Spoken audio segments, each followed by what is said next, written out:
বাংলাদেশে হিন্দু নির্যাতনের প্রতিবাদে করিমগঞ্জের রাজপথে হাজার হাজার নারী পুরুষ বিশাল মশাল মিছিল। হিন্দু নির্যাতন বন্ধের দাবিতে স্লোগান উত্তাল সীমান্ত শহর।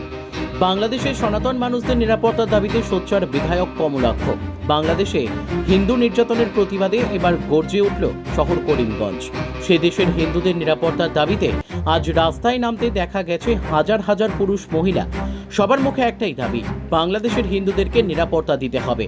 করিমগঞ্জের বিশাল মেগা মার্টের সামনে থেকে শুরু হয় একটি বিশাল মহাশাল মিছিল। এই মিছিলটি স্টেশন রোড ঘুরে বিসর্জন ঘাটে গিয়ে বিরাম নেয়।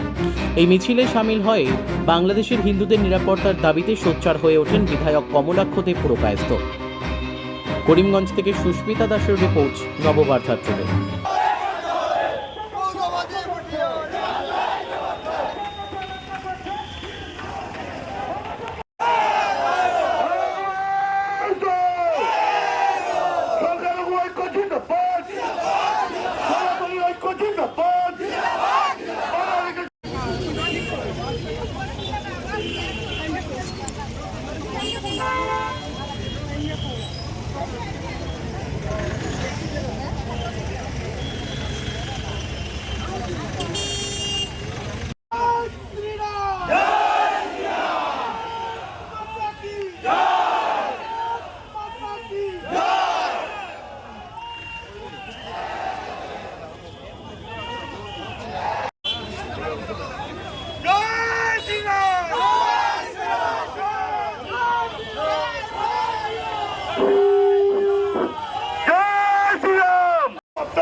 লুটপাট বন্ধ করতে হবে, বন্ধ করতে হবে।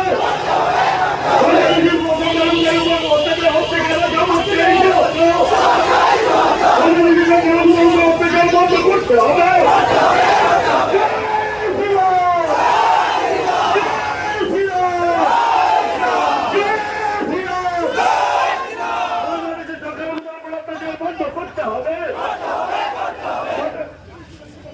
সনাতন ধর্মাবলম্বী মানুষের ঘরবাড়ি ভাঙা হয়, মন্দির ভাঙা হয়, নির্যাতিত করা হয়, মা বোনদের ইজ্জত সম্মান নষ্ট করা হয়। এই যে একটা পরিবেশ সৃষ্টি করা হলো, প্রথম অবস্থায় কোটা আন্দোলন, সেটাকে শেষ পর্যন্ত মৌলবাদী আন্দোলনে রূপান্তরিত হলো। তাই আমরা ভারতবর্ষের মানুষ আমরা উদ্বিগ্ন সেই ব্যাপারটা নিয়ে। আমরা মাননীয় প্রধানমন্ত্রীর কাছে আমরা দাবি রেখেছি। ইতিমধ্যে ভারতবর্ষের প্রধানমন্ত্রী বারবার মিটিং করছেন যে বাংলাদেশের সনাতন ধর্মাবলম্বীরা কীভাবে শান্তিতে সুস্থ থাকতে পারে, ভালো থাকতে পারে, এবং সেই দাবি আমরা প্রধানমন্ত্রীকে জানাচ্ছি।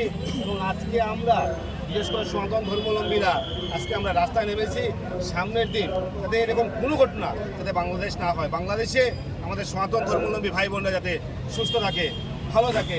এইরকম আর হতে পারে না যে বারবার আমরা দেখতে পারি কোনো ঘটনা হওয়ার পরই সেই ঘটনা কনভার্ট হয় যে হিন্দুদের ঘরবাড়ি ভাঙ্গা, হিন্দুদের অত্যাচার উপর অত্যাচার। এই যে একটা পরিবেশ সৃষ্টি করা হলো, আমরা সেই জিনিসটা মেনে নিতে পারি না। তার জন্য আমরা আজকে রাজপথে আমরা নেমেছি এবং সামনের দিন যাতে এই মেসেজটুকু যাতে আমরা বাংলাদেশ সরকারের কাছে যাই, এবং বিশেষ করে শুধু বাংলাদেশ সরকার নয়, আজকে এই ঘটনার জন্য শুধু ভারতবর্ষ নয়, বিশ্ববাসী আজকে লজ্জিত। বাংলাদেশ যে জিনিস দেখা, ছাত্র আন্দোলনে যে আন্দোলন দেখতে পারলাম যে সনাতন ধর্ম নাকি শান্তির ধর্ম। হ্যাঁ, সনাতন ধর্ম শান্তির ধর্ম আমরা মেনে নিলাম, কিন্তু সেই শান্তির ধর্মে আমরা যে জিনিসটা দেখতে পারলাম, যে অরাজকতা দেখতে পারলাম, যে মানসিকতা দেখতে পারলাম, যে চুরিচামাই দেখতে পারলাম, সেই জিনিসটা আমরা মেনে নিতে পারি না। তাই সামনের দিনে আজকে ভারতবর্ষ হোক, আজকে বাংলাদেশ হোক, সংখ্যালঘুরা সুস্থ থাকবে, ভালো থাকবে, সেটাই কাম্য। আজকে বাংলাদেশে যে জিনিসটা দেখতে পাচ্ছি আমরা, আমাদের ভারতবর্ষে কিন্তু সেই পরিবেশ নেই।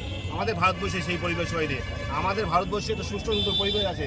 তাই আমরা চাই বাংলাদেশের পরিবেশটা ঠিক থাকে। তার জন্য আমরা প্রধানমন্ত্রীর কাছে আমরা দাবি জানাচ্ছি, আমরা সামনের দিন সুস্থ সুন্দর পরিবেশ চাই। বাংলাদেশের সনাতন ধর্মাবলম্বীরা যাতে সুস্থ এবং সুন্দর থাকতে পারে।